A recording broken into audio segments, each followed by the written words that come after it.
Hello and welcome back to another tutorial video. In this video, I will simply be showing you guys how you can log in to the Amex app. So firstly, you need to have the Amex app installed on your device. Once you have the app installed, open the application. If you are a new user, you might have to agree to the license agreement provided by the American Express or the Amex app.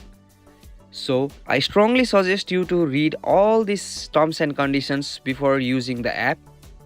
As I have already read, I will just directly type on the I agree option. If you have already read, you can also tap on the I agree option. After that, you will be directed to the home page of the American Express app. Here, you can find two options saying login and create account.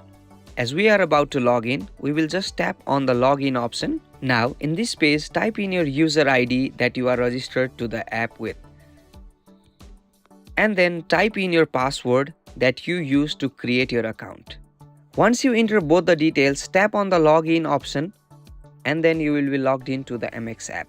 So that's all for this video. I hope this video was helpful to you, and if it was, please subscribe to the channel for further updates. Thank you.